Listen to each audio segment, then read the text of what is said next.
Jadi untuk respon awal, tapera ini sebenarnya kebutuhan siapa? Untuk siapa? Siapa yang dapat? Saya tidak ingin berandai-andai. Ini merupakan sebuah bom waktu yang jadi pertanyaan serius. Kapan ini dimusyawarahkan? Kapan ini dibicarakan? Kita nggak dengar-dengar ada angin. Ini Anda ini jadi raja, apa Anda masih jadi presiden yang memiliki kelembagaan eksekutif, legislatif, dan yudikatif? Rasanya buat seluruh masyarakat Indonesia atau rakyat Indonesia, mari kita katakan usulan-usulan yang bersifat kebijakan yang resisten dan bisa menimbulkan banyak hal sebaiknya tidak dikeluarkan oleh Jokowi yang sudah akan menjadi pensiunan ya. Udah biar Anda ini husnul khotimah walaupun belum tentu. Tapi intinya saya nyatakan buat masyarakat, lakukan perlawanan secara konstitusi, lakukan pembangkangan sosial yang dikenal dalam negara-negara yang memang punya hak dan kewajiban. Ini keterlaluan dan ini merupakan pemerasan dan premanisme atas nama kepemimpinan kenegaraan. Dan saya pikir harus ditolak, bukan sekedar hanya menolak pribadi. DPR bersuaralah, ya mumpung nanti sebentar lagi dilantik yang baru. Walau alam saya nggak punya harapan secara umum, dan yang lain-lain buat para tokoh masyarakat, para media, para orang-orang yang menguasai bagaimana tata kelola bernegara. Apakah ini bagian daripada alat untuk melakukan pemiskinan kolektif sehingga negara ini mudah diatur menjadi negara yang berhaluan komunis, yang berhaluan proletariat, yang akhirnya akan membuat kita mundur sekian ratus tahun sebagaimana yang pernah dialami oleh negara-negara yang ada di Eropa Timur. Yang kita tanya sebenarnya si Jokowi ini menggunakan pola bernegara gaya apa? Dia betul-betul nggak punya empati sekali dengan kesusahan rakyatnya.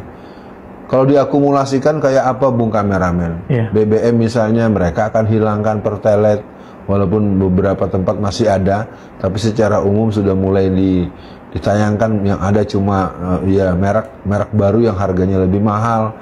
Yang kedua, pajak dari 10% naik 11%, sekarang sudah 12%. Dan bisa dipahami kenapa Bu Sri Mulyani Indrawati lebih memilih lempar anduk, lebih memilih lepas tangan untuk dia tidak mau lagi andaikan ada penawaran seperti itu untuk peran-peran di kementerian, di kabinet itu.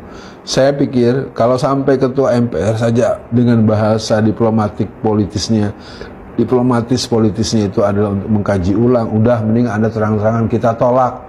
Ya Jokowi, Anda tidak akan hidup selamanya. Saya pesankan buat para pemirsa, Jokowi ini lebih kejam dari rezim-rezim yang pernah kita duga kejam. Dia memang sudah kehilangan kontrol terhadap segala macam kebijakannya. Maka saya menganjurkan buat seluruh masyarakat Indonesia, satu, lakukan inventarisir kelakuan dan kejahatan politik Jokowi selama ini, dari berbohong, dari menangkapi para ustadz-ustadz, karena saya punya pengalaman menurut sumber yang terpercaya bahwa dia memerintahkan agar saya dihukum dengan jumlah vonis yang jauh sekali daripada yang kepatutan.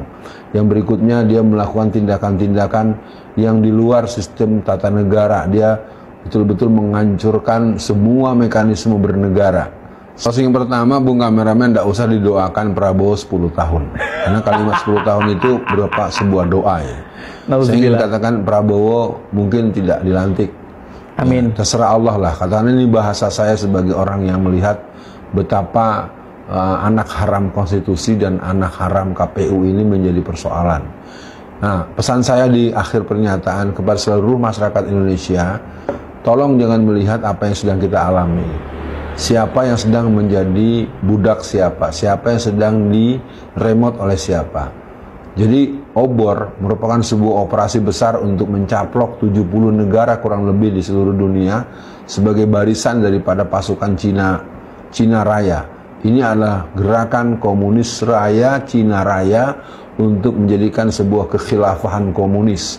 Maka saya himbau kepada seluruh masyarakat, ketika kekhilafahan Zionis berkibar tak boleh dipersoalkan, kekhilafahan komunis sedang berjalan, dan kita akan tetap menunggu lahirnya, bangkitnya dan terbentuknya khilafah minhajun nubuwah. Ini kesejatian sistem kebahagiaan di dunia yang akan berjalan menurut ketentuan nubuwah. Sekali lagi buat para pemirsa, kita akan katakan tapera, no way, dan kita katakan Jokowi cukup sampai di sini. Bukan seperti anaknya, saya ada di sini, ngapain lo di situ tong?